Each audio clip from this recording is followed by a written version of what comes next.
সমস্ত শক্তি দিয়ে আমাদের স্বপ্ন সেই বাংলাদেশকে গড়ি। জামিল চৌধুরীর কথার সাথে সুর মিলিয়ে আমিও বলতে চাই, এখনো আমাদের যুদ্ধ শেষ হয়নি। আমরা পাইনি আমাদের অর্থনৈতিক মুক্তি, গড়ে তুলতে পারিনি একটি সন্ত্রাস মুক্ত বাংলাদেশ। তাই আমাদের এই মহান বিজয় দিবসে প্রতিজ্ঞা করতে হবে একটা সন্ত্রাস মুক্ত বাংলাদেশ গড়ার। আসুন আমরা সবাই মিলে গাই আমাদের জীবনের গান।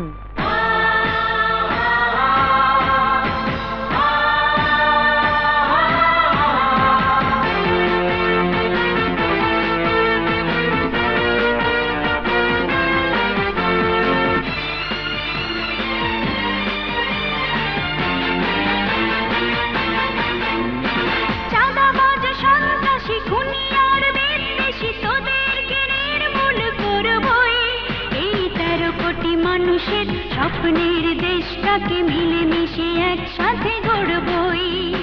কিষান মজুর ছাত্র জনতা হয়েছে ঐক্য, হয়েছে একতা। এই 13 কোটি মানুষের স্বপ্নের দেশটাকে মিলেমিশে একসাথে গড়বই।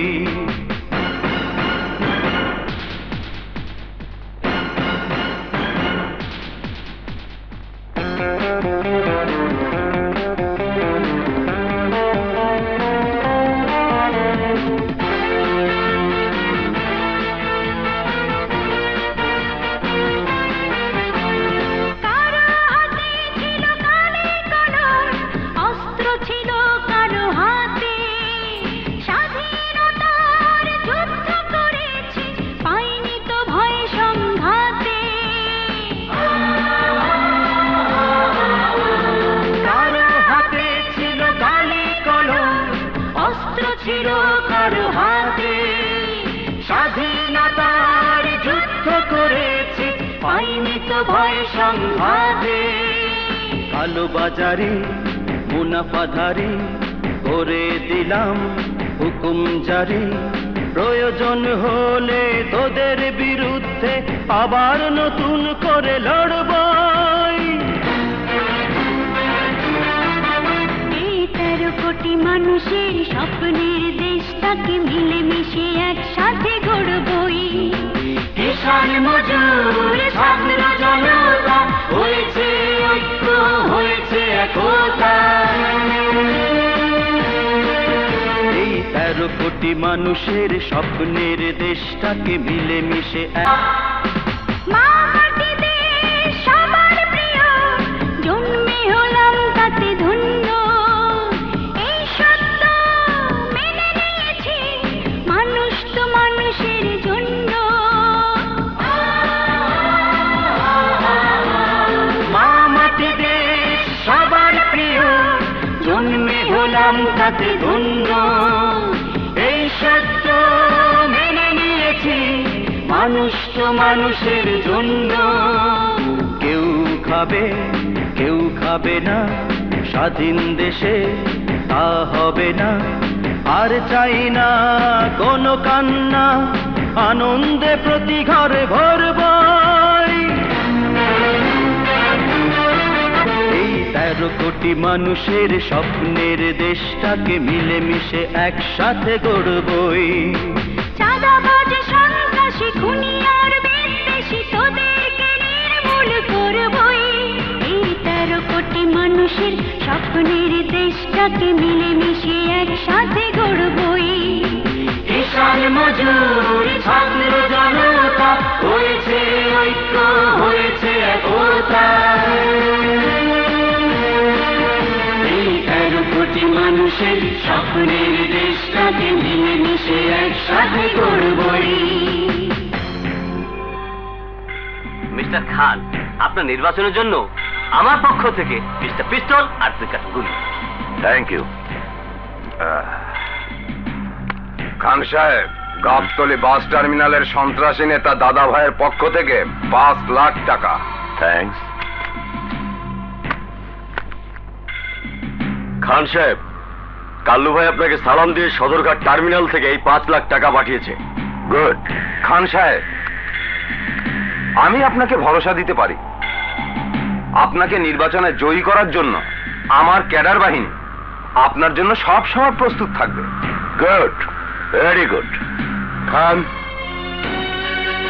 এই হলো তোমার আসল চেহারা। এতদিন ভণ্ড রাজনীতির মুখোশ পরে তুমি আমাকে তোমার রাজনীতির জন্য হাতিয়ার হিসেবে ব্যবহার করেছ।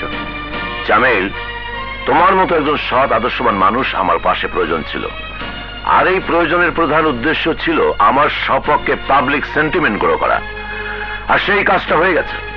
জনগণ এখন তোমার মতো সৎ মানুষের বন্ধু হিসাবে আমাকে ভোট দেবে। খান, তোমার ওই ভুল ধারণাটা আমি মিথ্যে করে দেবো। আমি তোমাকে জনগণের সামনে একজন দেশপ্রেমিক মানুষ হিসেবে পরিচয় করে দিয়েছিলাম, আবার আমি তোমাকে গণমানুষের শ্রদ্ধা আর ভালোবাসার আসন থেকে তোমার ভণ্ড রাজনীতির মুখোশ খুলে নিচে নামিয়ে আনবো। পারবে না, কারণ আমার টাকা আছে, ক্ষমতা আছে, বুলেট আছে। আমার এই 3 শক্তিকে তুমি শুধুমাত্র ব্যালট পেপার দিয়ে ঠেকাতে পারবে না। তাই বলছি, আমার কথা মতো কাজ করে যাও, বেনিফিট তোমারও হবে। তুমি আমাকে লোভ দেখাতে চাও? লোভ নয় জামিল, পায়জামা পাঞ্জাবি পরে একজন সৎ মানুষ হয়ে জীবনে কিছুই পাওনি, তাই তুমি আমাকে শত্রু মনে না করে বন্ধু ছিলে, বন্ধুই থেকে যাও। বন্ধু? একজন সন্ত্রাসী আমার বন্ধু হতে পারে না। তুমি বুলেটের মাধ্যমে নির্বাচনে জয়ী হওয়ার চেষ্টা করবে, আর আমি ব্যালটের মাধ্যমে তোমাকে নির্বাচনে পরাজিত করব। আজ থেকে আমি তোমার প্রতিদ্বন্দ্বী। তাই তোমার মতো একজন ভণ্ড সন্ত্রাসী নেতাকে ওই সংসদে বসিয়ে ওই সংসদকে আমি কলঙ্কিত হতে দেবো না।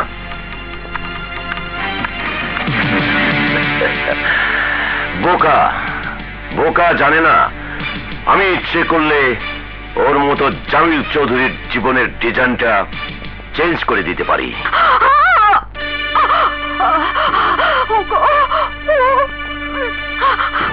রোকেয়া, রোকেয়া, কি হয়েছে রোকেয়া? ওগো, আমাকে হাসপাতালে নিয়ে চলো, আমার জন্য কেমন লাগছে, আমার সময় হয়ে গেছে। তুমি শান্ত হও রোকেয়া, তুমি শান্ত হও, তুমি ভয় পেও না। আমি এখন তোমাকে হাসপাতালে নিয়ে যাবো, তুমি একটু থাকো, আমি অ্যাম্বুলেন্স ডেকে নিয়ে আসছি। হ্যালো, খান বলছি। কি বললে? কালিয়া গুলিবিদ্ধ হয়ে হাসপাতালে? ওকে, আমি আসছি। শোনো, কালিয়া গুলিবিদ্ধ হয়ে হাসপাতালে, আমি হাসপাতালে যাচ্ছি। পুলিশের কাছে আমার বিরুদ্ধে মুখ খোলার আগেই ওর মুখ বন্ধ করে দিতে হবে। সিস্টার, পেশেন্টের দিকে খেয়াল রাখবেন।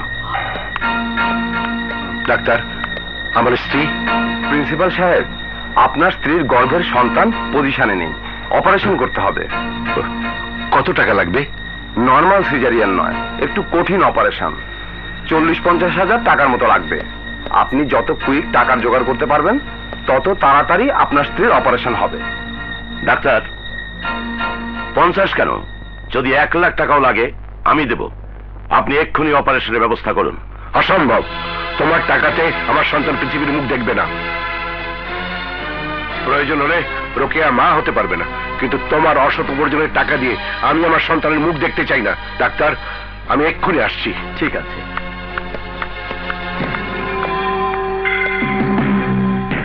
এবার আমি তোমাকে আমার পথ থেকে সরিয়ে দেওয়ার খেলাটা খেলবো।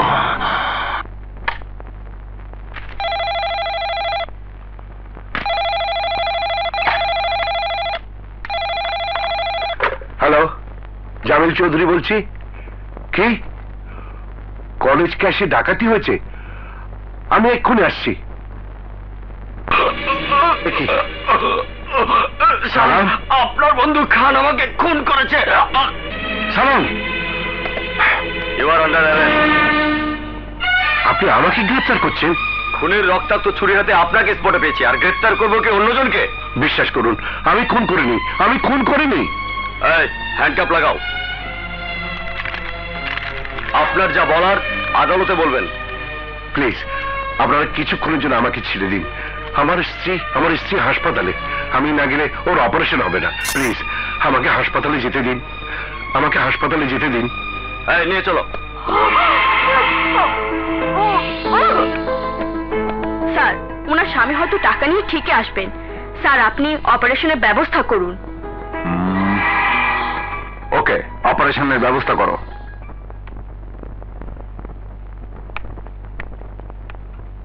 আসসালামু আলাইকুম। ওয়ালাইকুম আসসালাম। ভালো তো?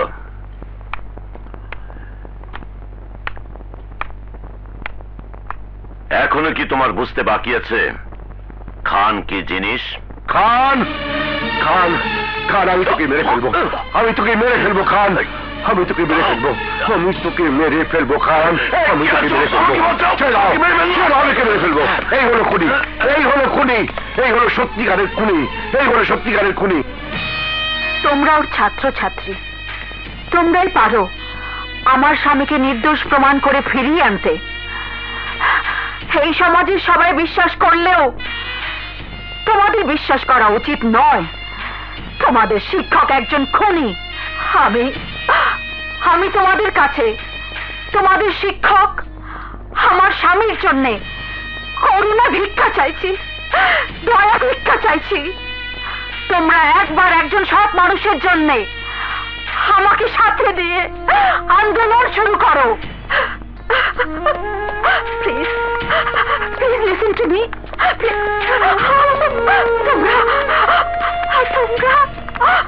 তোমরা কেউ আমার কথা বিশ্বাস করলে না, কেউ বিশ্বাস করলে না, কেউ বিশ্বাস করলে না, কেউ বিশ্বাস করলে না।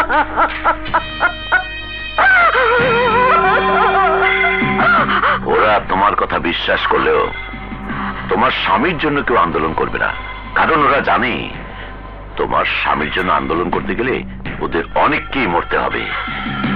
তোমার স্বামী হঠাৎ করে খুব বেশি বুঝে ফেলেছ, তাই আমি তোমার স্বামীকে বুঝিয়ে দিয়েছি আগুন নিয়ে খেলতে গেলে নিজের হাতটাই আগে পড়ে। তুমি একটা চরম সত্য কথা বলেছো খান। আগুন নিয়ে খেলতে গেলে নিজের হাতটাই আগে পড়ে। আগুন নিয়ে খেলতে নেমেছো তুমি, আমি তোমাকে বলে যাচ্ছি আগুন নিয়ে যে খেলা তুমি শুরু করেছো সেই আগুনে একদিন তোমার হাতটাই পড়ে যাবে খান। বেশ, আমিও সেই দিনের জন্য অপেক্ষায় থাকবো। এবার তুমি অপেক্ষা করো আদালতে তোমার স্বামীর বিরুদ্ধে কোন রায় ঘোষণা হয়। Order order. মহামান্য আদালত, আজ আমার জীবনের একটি কলঙ্কিত অধ্যায়ের দিন। এতদিন শুনেছিলাম খুন না করেও কেউ কেউ খুনের আসামি হয়, চোখে দেখিনি, কিন্তু আমি নিজে খুন না করে আজ খুনের আসামি।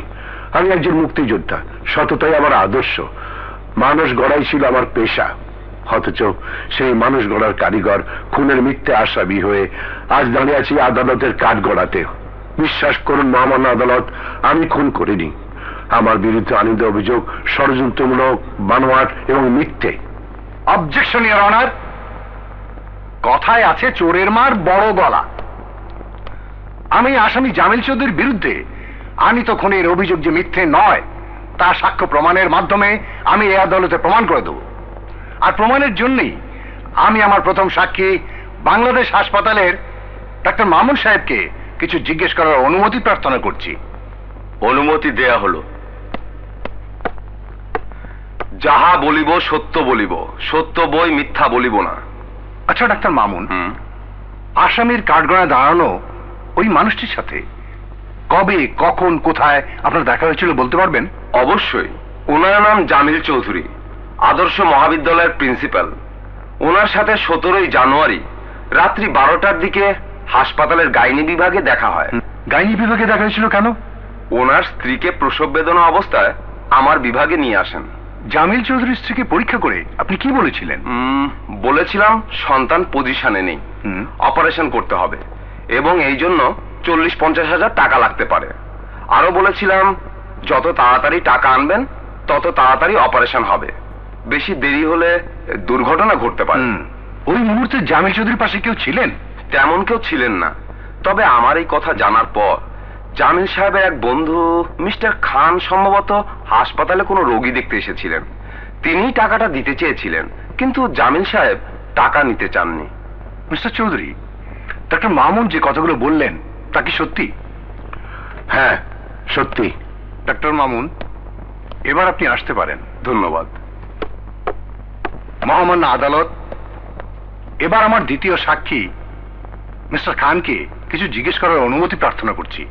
অনুমতি দিলাম।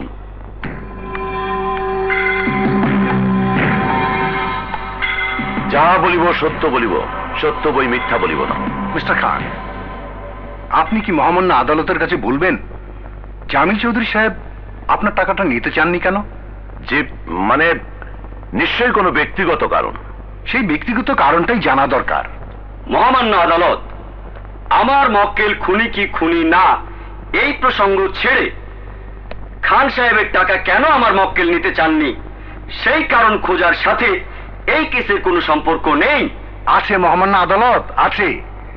যে টাকার জন্য আদর্শ কলেজের দারোয়ানকে আসামি খুন করলেন, সেই টাকা যদি উনি খান সাহেবের কাছ থেকে নিতেন তাহলে তাকে এই খুনটা করতে হতো না।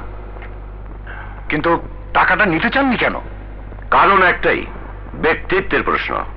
মহামান্য আদালত, জামিল চৌধুরীর স্ত্রী রোকেয়া চৌধুরীর সাথে আমার বিয়ের কথা হয়েছিল, কিন্তু রোকেয়া চৌধুরী আমাকে বিয়ে না করে বিয়ে করেন আমার বন্ধু জামিল চৌধুরীকে। তাই ওই দিন আমার টাকায় তার সন্তানকে পৃথিবীর মুখ দেখাতে চায়নি, আমার টাকার কাছে তার স্বামিত্বকে ছোট করতে চায়নি। মিথ্যে কথা, মিথ্যে কথা মহামান্য আদালত। ওই খান আমার বন্ধুত্ব সুযোগ নিয়ে আমার সততা আর আদর্শকে তার ভণ্ড রাজনীতির হাতিয়ার হিসেবে ব্যবহার করেছিল। আমার কাছে খানের মুখোশ খুলে যাওয়ার পর আমাকে টাকা দিয়ে সে কিনতে চেয়েছিল। ওই মুহূর্তে টাকাটা দেওয়ার একটাই উদ্দেশ্য ছিল, আমার দুর্বলতার সুযোগ নিয়ে আমাকে কেনা। মহামান্য আদালত, একবার, শুধু একবার ভেবে দেখুন, আমার মক্কেল তার স্ত্রীর অপারেশনের জন্য যে রাতে তার আদর্শকে তার বন্ধুর কাছে বিক্রি করেননি, সেই টাকার জন্য আমার মক্কেল কলেজের দারোয়ানকে খুন করতে পারেন না। যদি আমার প্রতিপক্ষ বন্ধু এই যুক্তিকে তার মক্কেলকে নির্দোষ প্রমাণ করার কৌশল মনে করেন, তাহলে আমি মিস্টার জামিল চৌধুরীকে একটা কথা জিজ্ঞেস করতে চাই। বলুন মিস্টার জামিল চৌধুরী, ডাক্তারের কাছে হাসপাতাল ত্যাগ করার আগে আপনি কি বলেছিলেন? বলুন কি বলেছিলেন? সততা আপনার আদর্শ, সত্য বলা আপনার অভ্যাস, তাই মিথ্যে বলবেন না। অবশ্যই সত্যি কথা বলবো। আমি বলেছিলাম ডাক্তার যেভাবেই হোক আমি টাকা নিয়ে আসবো। তাহলে আপনি বলেছেন যেভাবে হোক টাকা জোগাড় করে আনবেন। আপনার এই কথা যদি সত্যি হয়, তাহলে মহামান্য আদালত, আমি বলতে চাই ওই রাতে মিস্টার জামিল চৌধুরীর কাছে 40-50 হাজার টাকা ছিল না। যদি থাকতো তাহলে যেভাবেই হোক এই কথাটা উনি উচ্চারণ করতেন না। বলুন মিস্টার জামিল চৌধুরী, আপনার ঘরে এত টাকা ছিল? না, ছিল না। That's right. আর এই টাকার জন্যই আপনি ওই রাতে আপনার বন্ধুর টাকা গ্রহণ করতে না চাইলেও অনাগত সন্তানের মুখ দেখার জন্য, বন্ধুর কাছে আপনার ব্যক্তিত্বকে প্রতিষ্ঠা করার জন্য রাতের আধারে কলেজের আলমারি থেকে আপনি টাকা চুরি করতে গিয়েছিলেন। না, আমি টাকা চুরি করতে যাইনি। আমি টেলিফোন পেয়েছিলাম, কলেজের ক্যাশ ডাকাতি হচ্ছে। আমি বলবো আপনি এখন মিথ্যা বলছেন। যদি তাই না হতো তাহলে টেলিফোন পাবার সাথে সাথে আপনি প্রথমে থানায় টেলিফোন করতেন, তারপর পুলিশ সহ কলেজে যেতেন। কিন্তু পুলিশকে কলেজের দারোয়ান সালাম ঠিকই টেলিফোন করেছিল। আর পুলিশ যখনই এলো তখন রক্তাক্ত ছুরিটা সালামের পেট থেকে আপনাকেই বের করতে দেখেছে। বলুন এটাও মিথ্যে? না, এটা সত্যি। আর পুলিশকে ওই মুহূর্তে টেলিফোন না করাটাই ছিল আমার জন্য একটা ভুল। ভুল নয় মিস্টার জামিল চৌধুরী। ক্যাশ থেকে টাকাগুলো নেবার সময় আপনি ভাবতেও পারেননি আপনি ধরা পড়ে যাবেন এবং আপনাকে খুন করতে হবে। এই চিন্তাটা না হয়েছিল আপনার জন্য ভুল, যার জন্য আজ আপনি খুনি। আমি খুন করিনি, আমি খুন করিনি, আমি খুনি নই। মহামান্য আদালত, মিস্টার জামিল চৌধুরী স্বীকার করেছেন পুলিশ তাকে এই দারোয়ান সালামের পেট থেকে ছুরি বের করতে দেখেছে। আমার শেষ জিজ্ঞাসা, বলুন মিস্টার জামিল চৌধুরী, বলুন ওই মুহূর্তে আপনি আর কাউকে দেখেছেন? না, কাউকে দেখিনি। তবে সালাম বলেছিল ওকে ছুরি মেরেছে মিস্টার খান, তাই আমি বলবো খুনি আমি নই, খুনি মিস্টার খান। শুধু আপনার বলাতে তো আর প্রমাণিত হবে না যে মিস্টার খান খুনি।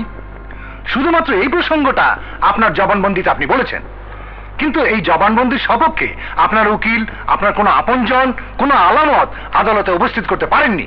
তাই আমি বলবো খুন আপনি করেছেন, আপনি খুনি, আপনি খুনি। মহামান্য আদালত, আমার আর কিছু বলার নেই। আমি শুধু আসামির বিরুদ্ধে ন্যায় বিচার দাবি করে আমার বক্তব্য শেষ করছি। That's all your honour.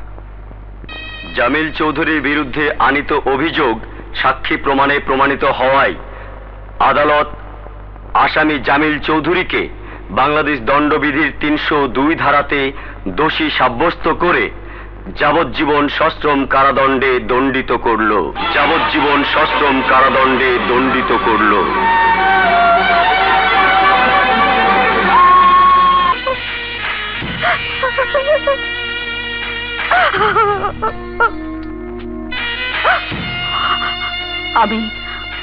আমি তোমাকে অবিশ্বাস করিনি।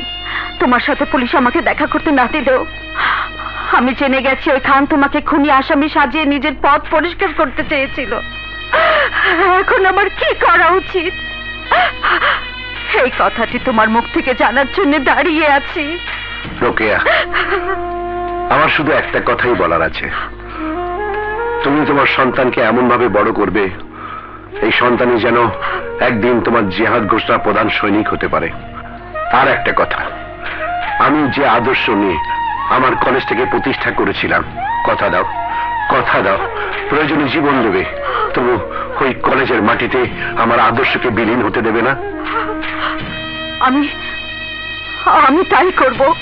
তোমার স্বপ্ন আর আদর্শকে প্রতিষ্ঠা করার জন্য যে জিহাদ ঘোষণার দায়িত্বটা তুমি আমার কাছে দিয়ে গেলে, তোমার এই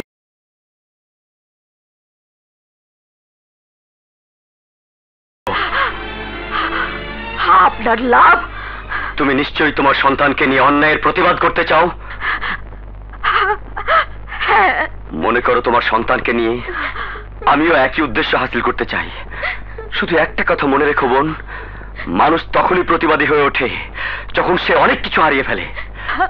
স্বীকার করলাম, কিন্তু কিন্তু আপনার এই উপকারের ঋণ আমি কি করে শোধ করব? তুমি আমার জন্য করবে, আমি তোমার জন্য করব। তোমার সন্তানকে আমি একজন শক্তিশালী সৈনিক করে গড়ে তুলব, আর তুমি তোমার মাতৃত্বের ছায়ায় আমার মা মরা মেয়েকে বড় করবে বোন। কোথায় আপনার মেয়ে? ওর মায়ের কবরের উপর শুইয়ে রেখেছি। তাহলে ওর মাকে কি খুন করা হয়েছে? কে খুন করেছে? কেন করেছে? ওর নাম খান। খান? খান? হ্যাঁ, খান। একজন মানুষকে খুন করার সময় আমার রাহেলা খানকে চিনে ফেলেছিল। তাই খান আমার রাহেলাকে খুন করে খুনের আসামি থেকে নিজেকে মুক্ত করেছে। কিন্তু আমি তো খানকে ছাড়তে চাই না, প্রতিশোধ নিতে চাই। আমার জীবনের শত্রু ওই খান। ওই খানের বিরুদ্ধে আমি জিহাদ ঘোষণা করেছি। ভালোই হলো। এক মায়ের জিহাদ সফল করার জন্য আজ থেকে আমি তোমার পাশে দাঁড়াবো। এবার বলুন, আপনার মেয়েটাকে আপনি আমার হাতে তুলে দেবেন? হ্যাঁ, এসো। চলুন। এসো বোন। আয় মা। এসো। আজ থেকে তোকে আমি এমন ভাবে বড় করব, সবাই তোর শক্তির কাছে মাথা নত করবে।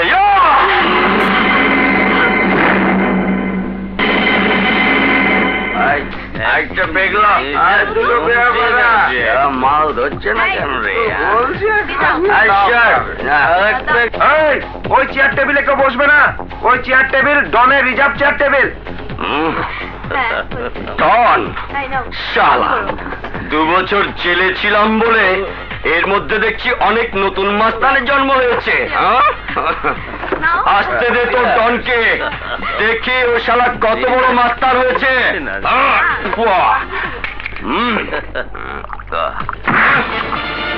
ওই কে তুই? আমি ডন। ওই কে?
তুই আমি বলছি আর তুমি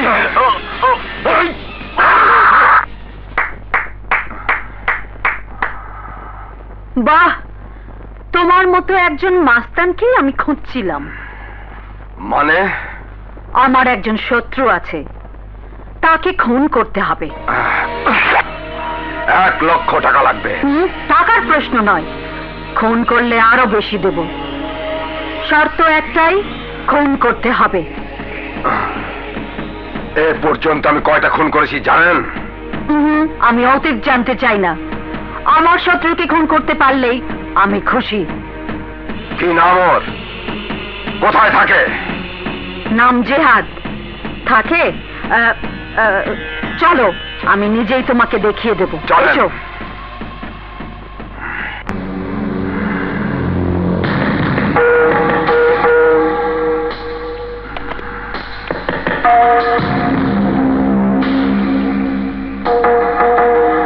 জিহাদ, বেরিয়ে আয়। আমি তোকে কবরে পাঠানোর জন্য 1 লাখ টাকা কন্ট্রাক্ট নিয়েছি। জিহাদ, এই জিহাদ, বেরিয়ে আয় বলছি, নইলে মনে করব জন্মের পর তুই মায়ের বুকে দুধ খাসনি। আমি মায়ের বুকের দুধ ঠিকই খেয়েছি।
কি হলো?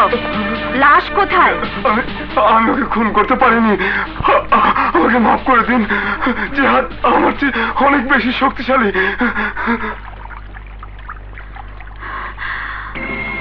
জিহাদ, মা,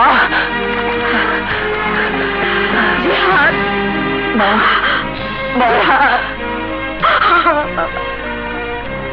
মা, তোমার পরীক্ষা শেষ হয়েছে মা? বলো শেষ হয়েছে?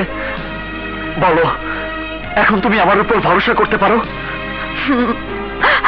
আমি তোকে অনেকভাবে পরীক্ষা করেছি বলে তুই কষ্ট পেয়েছিস জেহাদ?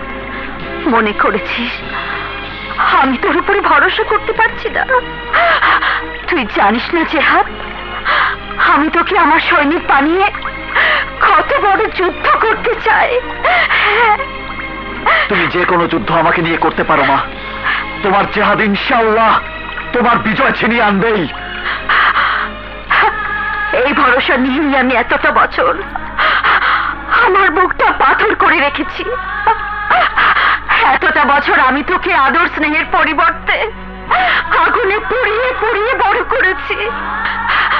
তোকে তোকে আমি মায়ের মমতার স্বাদ বুঝতে দিদি, বুঝতে দিদি। এর জন্য আমার এতটুকু দুঃখ নেই মা। জানতে চাইনি তোমার বুকের ভেতর লুকিয়ে থাকা গোপন ব্যথার কথা। এবার তোমার সন্তানকে আদেশ করো মা, আমাকে কোন যুদ্ধে যেতে হবে, কার বিরুদ্ধে যেতে হবে। এতদিন যখন জানতে চাসনি, আজও জানতে চাইবি না। আর মাত্র কটা দিন অপেক্ষা কর, আমি তোকে বলে দেব কি করতে হবে। জেহাদ, আসসালামু আলাইকুম। ওয়ালাইকুম আসসালাম। জেহাদ, তোর সাথে আমার জরুরি কথা আছে। মা, ওর নাম সোহেল, আমার কলেজের বন্ধু। মা, আমি ওর সাথে একটু কথা বলি। যা বাবা, শোনো কি বলতে এসেছে। চল চল। জেহাদ, জেহাদ, সুমির ভাই সুমিকে অন্য একটি ছেলের সাথে বিয়ে দিচ্ছে। সুমিকে ছাড়া আমি বাঁচবো না জেহাদ, আমি বাঁচবো না। তুই কোনো চিন্তা করিস না, সুমি তোকে ভালোবাসে। সুমির বিয়ে হলে তোর সাথেই হবে, অন্য কারো সাথে নয়। গড়েতের ঢোল বাজে, ঢোল বাজে, ঢোল বাজে, ঢোল ছম ছম বাজে ঢোল। মামা, এই মেয়ে, কারে চাই, কি চাই, বিস্তারিত বলো। মামা কাজল বাড়িতে আছে? কাজলকে আমার খুব প্রয়োজন। ও কাজল, আচ্ছা আছে, বাগান বাড়িতে যাও, গিয়া দাও, ব্যায়াম করতেছে, ওখানে গেলে পাইবা। আচ্ছা মামা। আচ্ছা, কাজলের সব বান্ধবীরা আইসা আমার মামা বলে কেন? আমার বয়সের কষ্টটা ওরা বুঝে না, মনটায় কয় ডোলটারে চিরা ফলাই রে।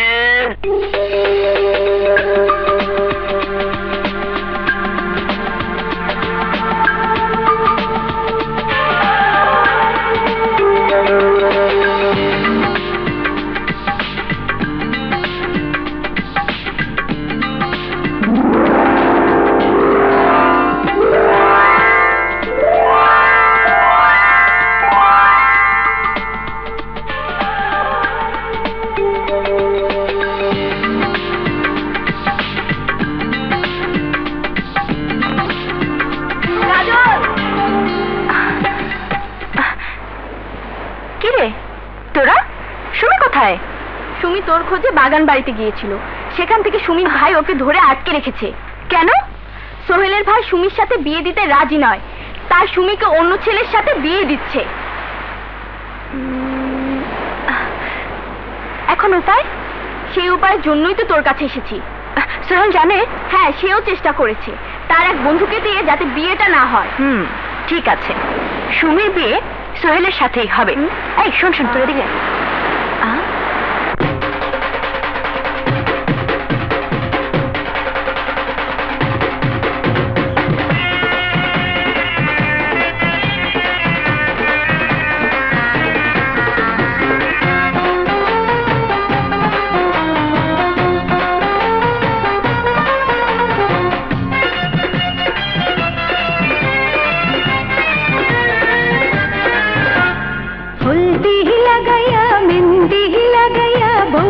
সাজিয়া সখী শ্বশুর বাড়ি যাবি।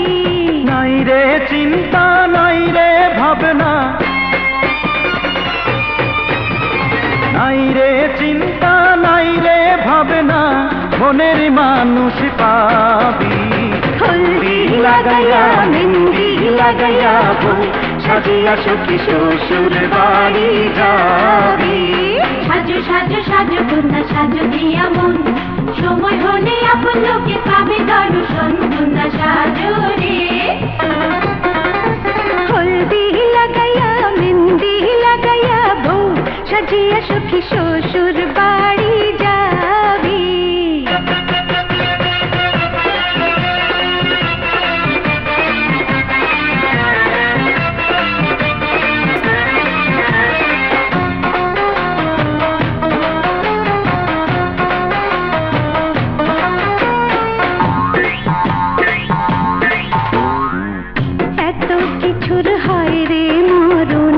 প্রেমের মরণ হয় না ওরে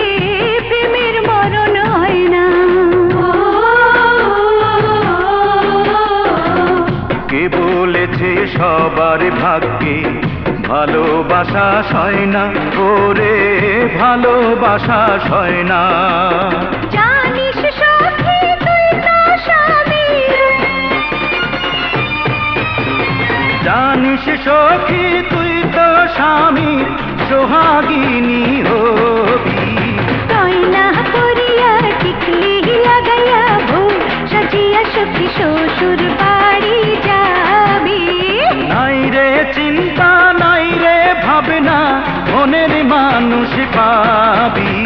হলদি লাগাইয়া মেহেন্দি লাগাইয়া বউ সাজিয়া সখী শ্বশুর বাড়ি যাবি।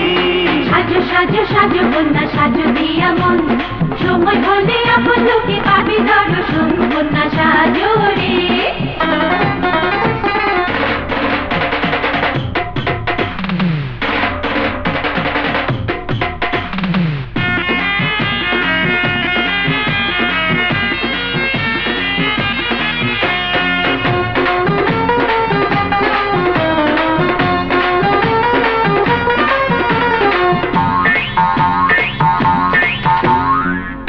এই দুনিয়ার কেউ জানে না কখন কি যে ঘটবে, ওরে কখন কি যে ঘটবে।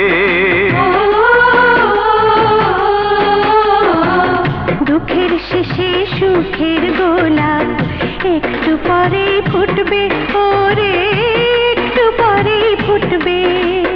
তাকেই পাবি তোর মনেতে,